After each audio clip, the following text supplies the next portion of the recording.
Hi, it's Ronnie here, just testing out this new present I got, which, as you can probably tell, is a selfie stick. So, just testing this out.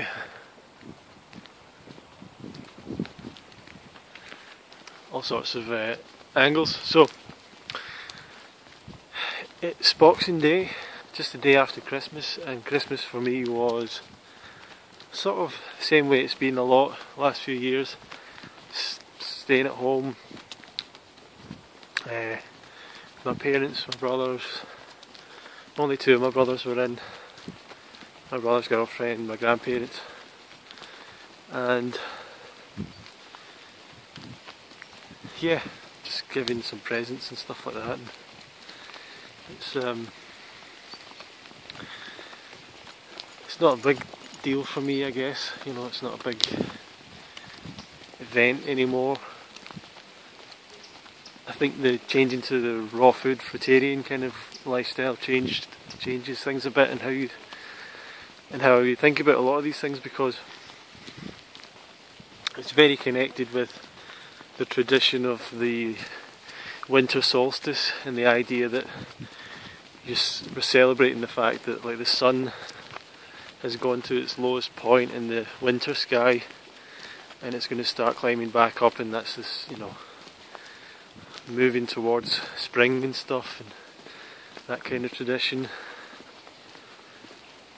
And there's a lot of interesting information on how that's connected with, you know, the Christian tradition and all these other religions and stuff. So it's all kind of interesting, but to me I sort of feel like it's something that we shouldn't even be part of in a way, you know. Ideally we shouldn't really have to endure the hardship of, like, the winter and the winter solstice and all this stuff. And it's something our ancestors went through, I guess, to survive, to have a place to live. But there isn't any natural connection with the rhythms of the northern hemisphere, you know, with us. We're still tropical in that sense. Nothing happens to us during the winter. Like, there's no change physically for us, biologically. You know, we don't grow an extra layer of hair or something to deal with the cold. We don't sleep more because there's less sunlight. You know, we don't go into hibernation. We don't start storing food any more than usual. There's just nothing. We don't really migrate, you know. People go for holidays, but it's more of a conscious choice, I think. So there's not like this natural rhythm within ourselves for the rhythm of going into winter and autumn and all that. But it's, you know, it's kind of nice to experience it, I guess. It's different way of life or whatever, but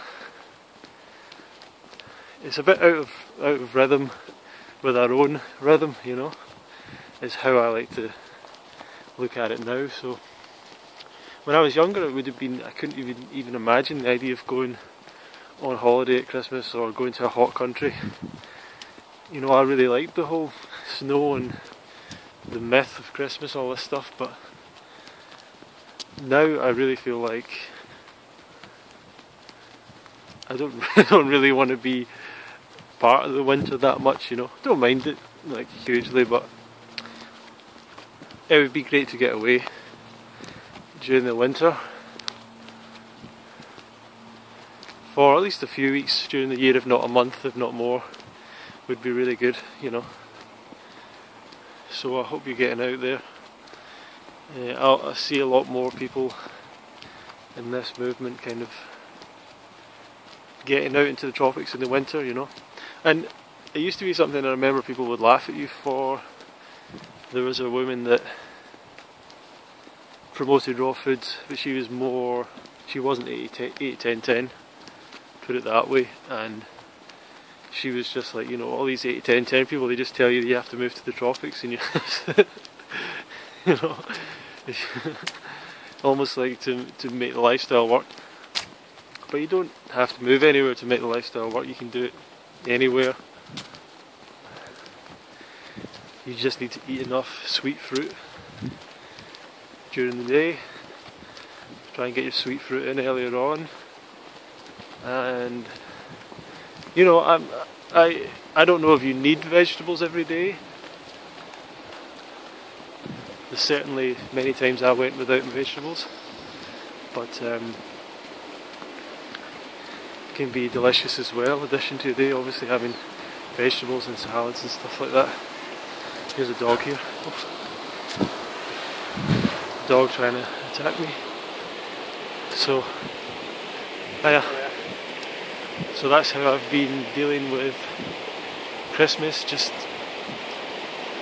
my usual self. My mum made me a raw food pizza that was quite good. It was sort of a nut base and a nut cheese.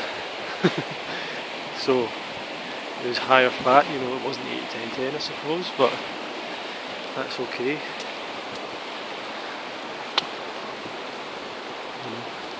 Maybe not every day, but that's Christmas for you. And what else have I got to say? I guess it's time of year to think about the next year ahead, what you're going to do. I think it's going to be a good year next year. Hope you're already thinking about what you're going to do, what are your goals. Do you have any health goals, you know, that sort of thing. I do think it's a good idea to write down or affirm, say out loud your goals and your dreams and stuff like that. I think it does definitely work. It just reprograms, is that the phrase? Sort of just programs your mind with that idea, and if you keep on giving it that idea, it somehow starts giving you the momentum to start acting in that thing. It's really, that's why you know, people are quite scared naturally to say affirmations and things, because they know how powerful they are. I guess, you know, if you say I'm going to run a marathon, you know, it's scary because you just think about all the training you might have to do and all this, the time you have to put into it. But the weird thing is that when you start to affirm these goals, that desire to do that training and everything just happens naturally. You know, that's my kind of experience of it. Some people don't believe in that, I guess, but that's the way I look at it. So hope you're having hope you had a good time during Christmas. No. And it wasn't too stressful for you.